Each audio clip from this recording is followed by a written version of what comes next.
The champagne glass made 3 small sounds against Margaret Hall's ring. Tink, tink, tink. Around our table, conversations stopped. Beyond us, the army ballroom still glowed in blue and gold, but the noise seemed to move farther away. The jazz band softened.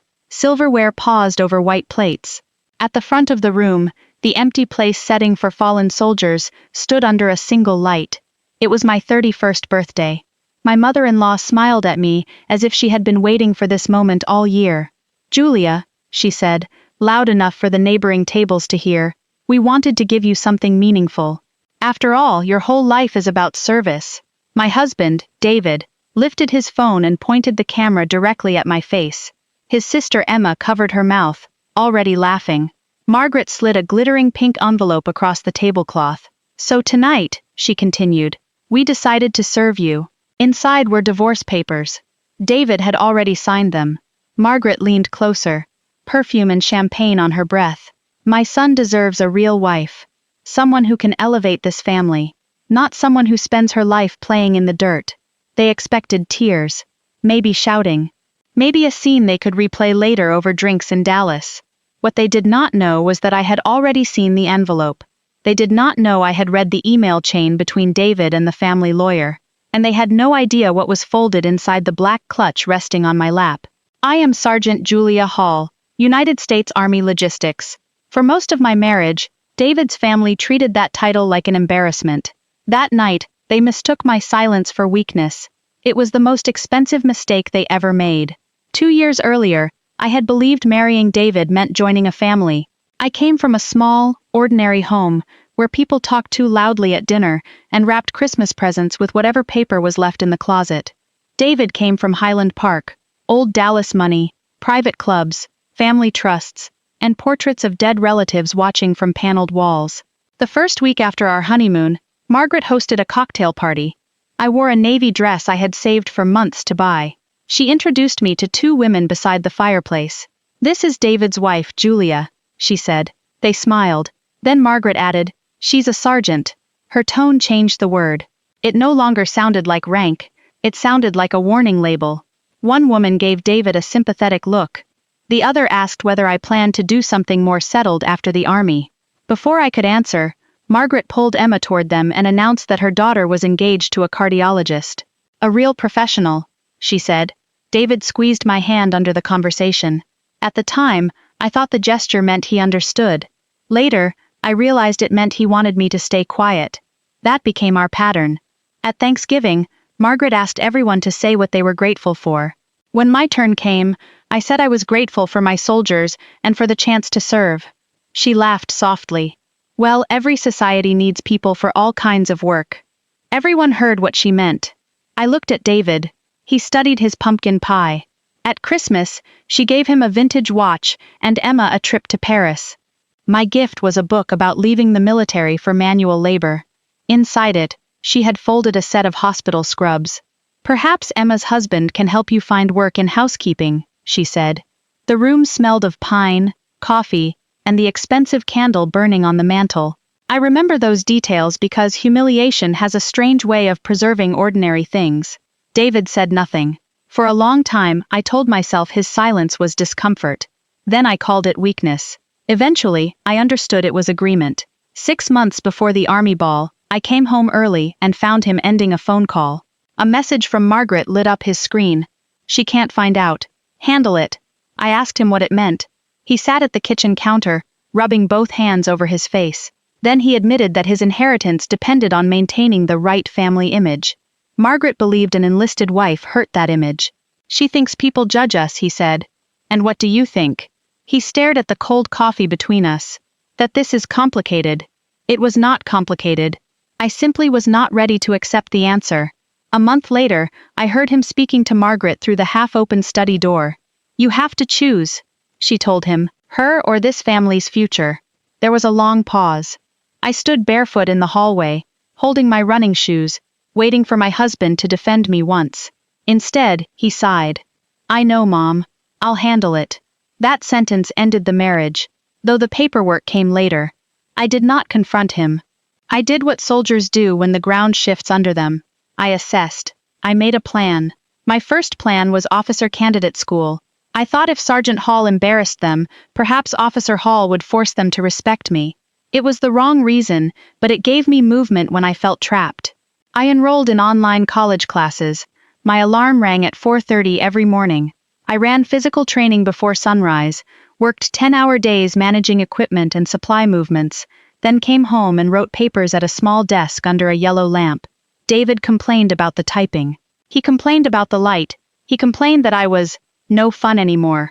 I finished the semester with a 4.0.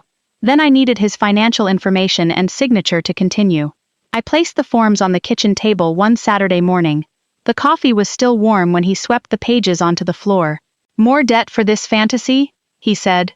"It's not a fantasy. Julia, look at yourself. You are not officer material." He did not shout. That made it worse. He spoke with the bored certainty of someone correcting a child. "My mother is right. You need a realistic plan." The papers lay across the linoleum. One page had landed beneath his chair. I picked them up after he left. Then I stopped the classes. That was the lowest point. Not because a degree was impossible, but because I had allowed people who despised me to become the judges of what I deserved. I started applying for civilian logistics jobs in secret. Every application disappeared into automated rejection emails. No interviews, no calls. Later, during the divorce, we discovered Margaret had contacted people in her network and described me as unstable, difficult, and unqualified. At the time, all I knew was that every door seemed locked. One night, I parked outside my unit headquarters and cried with my forehead against the steering wheel. A yellow security light flickered above the Jeep. Rain tapped against the windshield. I felt ashamed because I led soldiers for a living, yet I could not lead myself out of my own house. Someone knocked on the window. First Sergeant Michael Carter stood outside holding 2 paper cups. He was in his 50s, quiet, precise, and impossible to fool. I rolled down the window and tried to apologize. He handed me the coffee. "Nothing to apologize for, Hall." He did not ask for details. He looked across the empty lot and let me recover without being watched. Then he said, "Whatever is happening outside that gate, it does not change what is true inside it. You are one of the strongest NCOs in this company. Your soldiers trust you. You solve problems other people avoid. That is fact, not encouragement." I started crying again, not because his words hurt, because they were the first honest kindness I had received in months. He nodded toward the gate. "Don't let people out there take what you earned in here." Before he left, he told me he had corrected an award packet I had missed during the worst weeks at home. He had seen I was struggling and protected my record without humiliating me. That cup of terrible coffee changed something. It did not rescue me. It reminded me I was still capable of rescuing myself. A week before the Army Ball, I opened LinkedIn at the same desk where I had abandoned college. There was a message from Sarah Chen, a senior recruiter at Aegis Defense Solutions, one of the largest defense contractors in the country. She wrote that my background in military logistics, team leadership, and high-pressure operations was exactly what they needed for a new integration project in Austin. Then came the sentence I read 6 times. "Your military experience is not something to transition away from. It is an invaluable asset." Invaluable. Margaret used that word for diamonds and family property. A stranger used it for me. The interview happened the next afternoon. The department director was a retired Navy captain. He did not ask why I lacked a corporate title. He asked how I handled failure. I told him about a field exercise when a convoy carrying critical parts was rerouted after midnight. Radios were unreliable. 3 units were blaming each other. I built a new movement plan, reassigned drivers, confirmed every handoff, and had the equipment in place before sunrise. He listened without interrupting. "That is the job," he said. "Different clothes, same pressure." The offer arrived the next morning. Project manager, logistics and integration. Austin, Texas. $85,000 a year, full benefits, relocation assistance. Nearly twice what I earned in uniform. More than David made. Enough to leave without asking anyone's permission. I printed the offer and hid it inside the black clutch I planned to carry at the ball. Then fear returned. For 2 days I could not accept it. Margaret's voice had moved into my head. David's too. They told me Aegis had made a mistake, that I would fail, that I would lose the army and the marriage and end up with nothing. People sometimes think emotional abuse only hurts while the other person is speaking. The deeper damage begins when they no longer have to speak, because you have learned to repeat their cruelty for them. I almost rejected the offer. That Saturday, First Sergeant Carter found me sitting in the Jeep again. I asked him how someone knows whether to keep fighting, or accept they are not good enough. He studied me for a moment. Then he asked whether I knew the Serenity Prayer. Accept what you cannot change, he said. Change what you can. Know the difference. He pointed toward the road beyond the gate.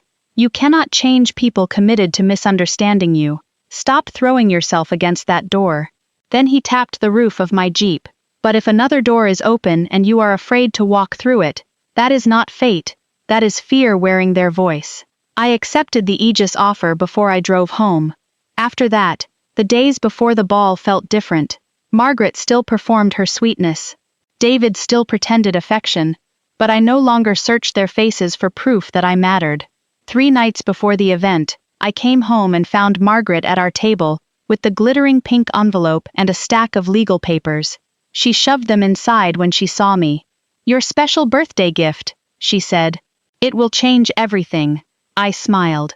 I believe you. Her expression tightened. Calm was not part of the reaction she had rehearsed. 2 nights later, David left his email open on our computer. At the top was a thread with the family lawyer. I read his reply. The terms look good. Proceed with service at the event as planned. That message removed the last excuse I had made for him. He was not trapped between his wife and his mother. He had chosen a side and helped design the ambush. On the night of the ball, I polished every button on my Army service uniform. I aligned each ribbon and checked my rank insignia twice. Margaret saw the uniform as proof I belonged beneath her. I wore it because it was proof I had survived without her approval. At the ballroom, First Sergeant Carter and his wife sat beside us. Margaret wore dark silk. Emma kept checking her phone. David's hand was damp when he touched my back. Then came the champagne glass, the pink envelope, the camera, the words "Petition for Dissolution of Marriage." I flipped to the signature page. Margaret watched me with bright, hungry eyes. Emma was smiling. David kept filming. I took a black government pen from my clutch, clicked it once, signed my name. Then I slid the papers back across the table. Thank you, Margaret, I said. This may be the most useful gift you have ever given me. Her smile disappeared. David lowered the phone. That's it? No. I reached into the clutch and unfolded the Aegis offer. This is my birthday gift to myself. Margaret frowned at the letter. David recognized the logo first. I told them the title, the salary, and the relocation package. I did not brag. I simply stated facts. Then I looked at Margaret. You called my service worthless. Aegis called it invaluable. Emma's phone slipped from her hand and struck the plate. David's face emptied of color. Margaret opened her mouth, but for once, no polished sentence arrived. First Sergeant Carter stood and raised his glass. To Sergeant Hall, he said, his command voice carrying beyond our table. For her birthday, her new position, and the future she earned. Soldiers around us stood. Their spouses joined them. Glasses rose across 2 tables. The battalion commander walked over from the front of the ballroom. He shook my hand and said, Aegis is fortunate. You are one of our finest NCOs. He did not know the whole story. He did not need to. His respect made the contrast impossible to hide. The family who had spent 2 years calling me insignificant sat silent while the room recognized what they had refused to see. I did not give a speech. I picked up my clutch, thanked First Sergeant Carter with a nod, and walked out. Outside, the Texas air was cool and damp. Music faded behind the glass doors. I stood under the parking lot lights and took the first full breath I could remember taking in years. I was not happy yet. I was free. The second reveal came during the divorce. My attorney, Rebecca Evans, specialized in military family law. When I described the Army ball, she stopped writing. He filmed it? Yes. And his sister? Yes. Rebecca leaned back. They created evidence of planned public cruelty. Through discovery, David was required to produce the video, the messages, and the email chain with the family lawyer. The footage showed Margaret smiling while she insulted my career. It showed Emma laughing. It showed David keeping the camera on me while I opened the papers. The emails showed the event had been chosen deliberately because my chain of command would be present. They thought they were documenting my collapse. They documented their own intent. The court did not award me a fantasy fortune. It gave me something more realistic and more valuable: protection. I kept my Jeep, my savings, my retirement accounts, and every benefit I had earned. David's attempt to portray me as unstable failed because his own video showed exactly the opposite. I remained controlled. He and his family did not. Margaret's influence created another problem. Aegis security investigators discovered that she had contacted people connected to my applications and described me as unreliable. That conduct was documented and referred through legal channels. The family's reputation among the people they cared about began to fracture, not because I attacked them, but because their own messages exposed them. David's texts changed with each new consequence. First came anger. "You are humiliating this family." Then blame. "My mother was trying to protect me." Then fear. "Please tell your lawyer to stop." Finally, affection. "I made a mistake. We can fix this." I did not answer. The last time I saw him, rain was falling in the barracks parking lot. I had completed my out-processing and was carrying a folder of final documents to my Jeep. David pulled across the lane and got out without an umbrella. "Julia, wait." His shirt darkened in the rain. He looked exhausted and younger than I remembered. "We can go to counseling," he said. "I love you." For a moment I grieved. Not for our marriage as it was, but for the marriage I had kept hoping it might become. Then the grief passed. "No," I said. "You loved the version of me that stayed quiet enough to keep your life comfortable." He stepped closer. "What am I supposed to do now?" I looked at him and finally understood that he was still asking me to manage the consequences of his choices. "Your life belongs to your mother," I said. "Mine belongs to me." I got into the Jeep and drove away. At the first gas station beyond the gate, I blocked his number. 18 months later, my office is on the 22nd floor of a building in Austin. Frosted glass carries my name and the words Senior Project Manager. My salary is now 6 figures. I bought a small condo near Zilker Park. The first night there, I sat on the floor eating takeout because my furniture had not arrived. The room echoed. For a few minutes, the quiet frightened me. Then I realized no one was angry in the next room. No one was waiting to correct me. No one was measuring my value against a family name. It was only quiet. And quiet, without fear, is peace. At Aegis, the qualities Margaret mocked became the reason I advanced. My discipline was called focus. My experience leading soldiers was called operational leadership. My ability to stay calm when plans failed was called executive presence. One afternoon I received an email from Fort Cavazos. The Transition Assistance Program wanted me to speak to soldiers preparing to leave the service. A week later, I stood at a podium facing hundreds of uniforms. Many of those soldiers wore the same guarded expression I had once worn. The fear that the civilian world would not understand what they could do. I told them I had been afraid too. I told them there would be people who reduced years of leadership to a job title. People who saw